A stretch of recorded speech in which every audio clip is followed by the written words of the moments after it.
Okay, we are rolling. Okay.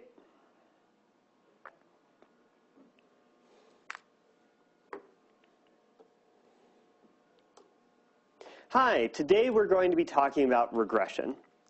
And so, unlike many of the previous machine learning problems that we've talked about, where our outputs were discrete, now our outputs are continuous. And so, both of the x and the y are continuous in this case. So some examples of regression are given a child's age and gender, what is his or her height, given unemployment, inflation, yada, yada, yada, what will the president's approval rating be, given a user's browsing history, how long will they stay on a particular web page. So each of these have numeric inputs, and the output is also numeric, a real number. Okay, and that corresponds to both the y that we're trying to predict and the inputs. Okay, so we're going to talk about basic linear regression.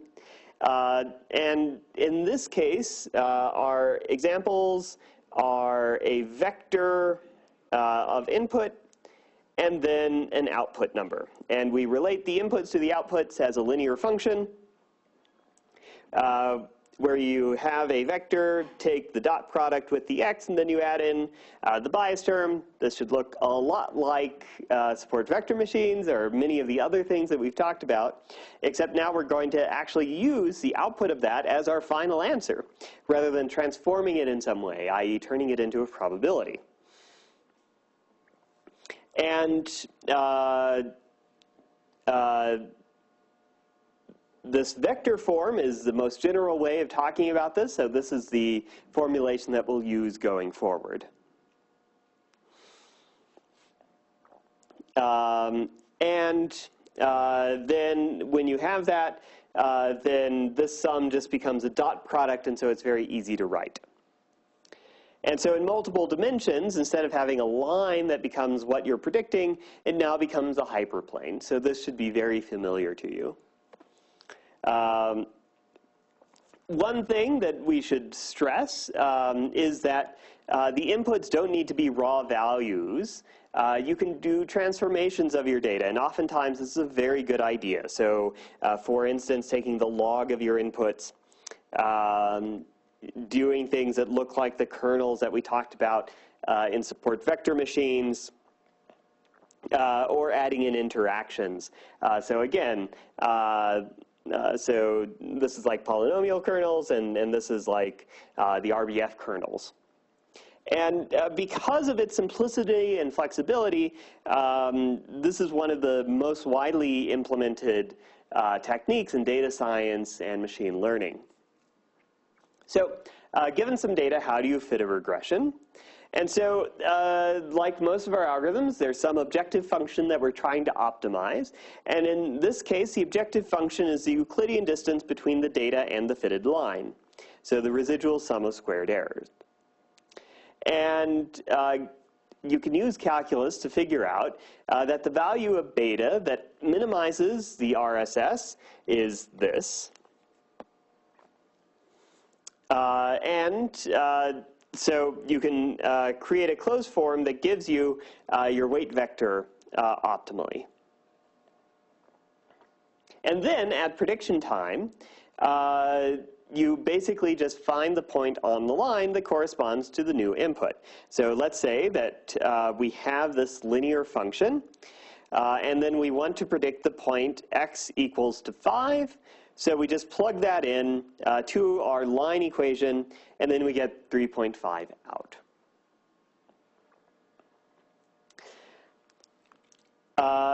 We've used a lot of probability in this course, and even though we haven't used it in talking about regression, regression does have a probabilistic interpretation.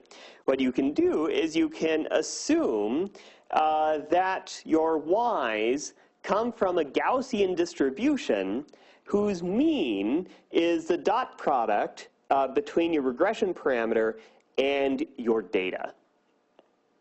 And this is really cool. Minimizing the residual squared error is equivalent to maximizing the conditional likelihood of coming from this Gaussian. And this is because a Gaussian has this shape here that matches very nicely to the interpretation of residual sum of squares. And each of these Gaussians has a mean that goes along this function here. So for every y value, you figure out what x dot beta is, and then that becomes the mean of some Gaussian distribution. Okay, so let's go through an example. In the United States National Park Yellowstone, there's something called Old Faithful. This is a geyser. Every so often, it erupts and spouts hot water and steam into the air, and it does so on a fairly regular interval.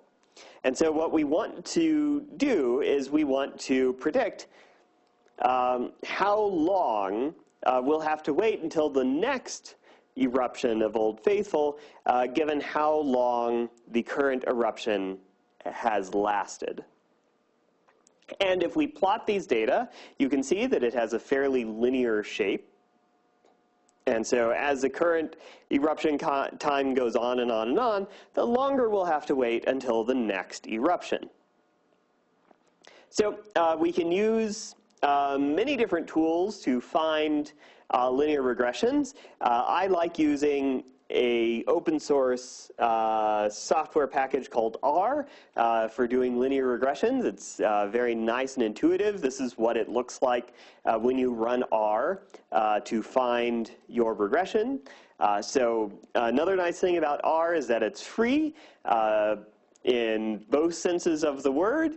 You can download it for free, and it's also open source. So you can put in your data, and it's very easy to find a regression. This is what the command looks like. And once you do, you get the coefficients out. Okay, so let's see what this looks like. Graphically. As you can see, we have a nice linear line matching the eruption time to how long we have to wait. So that's basic linear regression. Much like logistic regression, which is the probabilistic counterpart to linear regression, often we want to regularize our regression. And this is because if you don't have as many data points as you have dimensions, you can always find some line that goes very near those points. And so you're really prone to overfitting if you don't have a lot of observations compared to the number of dimensions. And this is called the bias-variance trade-off. And so for any model, there's some inherent noise that controls how well your algorithm is going to do. The higher the noise, the worse you're going to do. And there's no way of getting around that. And there are information theoretic arguments behind that. Beyond noise, there are different kinds of things that can cause you to have error. There's bias, and then there's variance. And so bias is the error that you incur because you chose the wrong model. And then there's variance. That is the error that you got because of the training sample and any random components in your algorithm. So as your model becomes more and more complex, the error in variance is going to go up because there are more things that can go wrong. But as your model gets less and less complex, your bias error is going to go up because you don't have in your family of hypotheses the right function that can adequately model your data. And so we're looking for something that balances off the complexity of the model with how faithfully we capture the data. And so no model is perfect, but if you make your model too complex, you can succumb to variance errors instead of bias errors. And so linear regression is nice because it doesn't have that many parameters to estimate, only equal to the dimensionality of your underlying data. And so it should be good with data with few observations and large number of covariates, but you can't use it because the problem simply becomes underspecified. So in that case,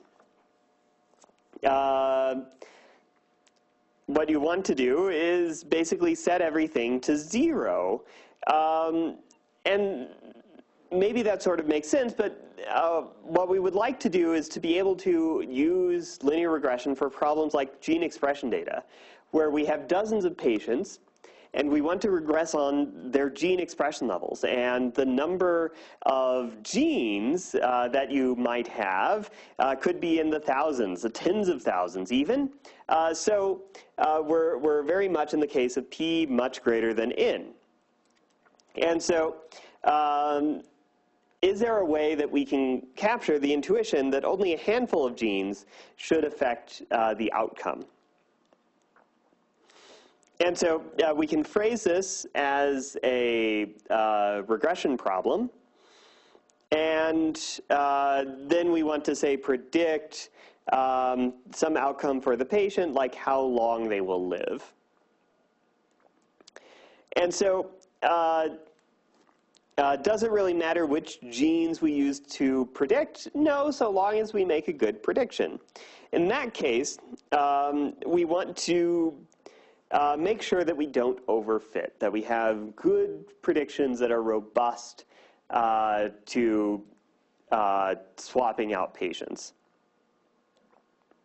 And so what we'll do is what's called regularized linear regression, and this should remind you a lot of what we talked about with logistic regression.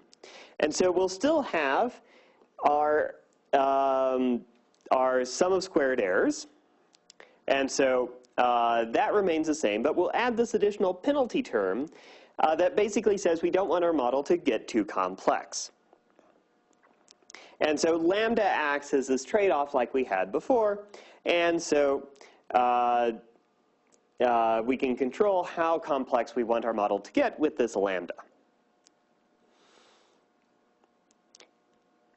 So what's a good penalty function? Two examples are what's called ridge regression and lasso regression.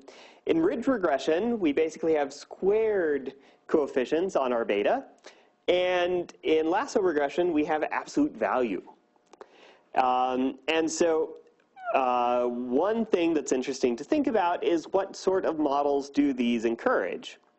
And so ridge regression is nice because there is a closed form solution.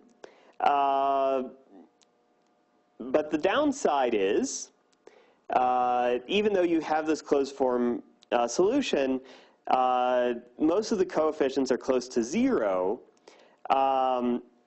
but they'll still be non-zero. The nice thing about lasso regression is that this really wants to push things exactly towards 0. So many of your features will just be turned off.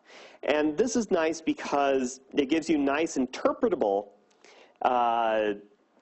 outputs for lambda that do a good job of explaining what's going on, what features are important for making prediction. And ridge regression is nice when you have many coefficients that affect the value, but not by a large amount. And so often with standard regression, individual coefficients can get very large when you're overfitting. Ridge regression prevents you from doing that. And regularization is overall a must-do when you have dimensionality that's larger than your number of number of observations. When the dimensionality is much larger than the number of observations, regularized regression is something you must do, because otherwise you will just overfit. And so, like with logistic regression, you have to use something like cross-validation to select your lambda. So try out many values on your development set and see how it works. Okay, so today we talked about regression. It's a workhorse of data analysis. It's a fundamental tool that we'll use later on for many different other tasks. We've already seen one example of this where we used basically the same underlying mathematical formulation to do logistic regression, and we'll see this again. One thing that we'll do in class is we'll talk about how to interpret regression parameters and how different forms of regularization give you different answers. So this wraps up all of the material that we'll cover before the midterm. So the midterm will cover everything in the course up to this lecture, but no further. We'll cover classification, and we'll cover ranking, and we'll cover multi-class classification on the midterm, plus k-nearest neighbors, logistic regression, support vector machines, naive Bayes, and so on. All of that will be on the midterm, but no further. So this is the cutoff point for the midterm. And I'll see you in class.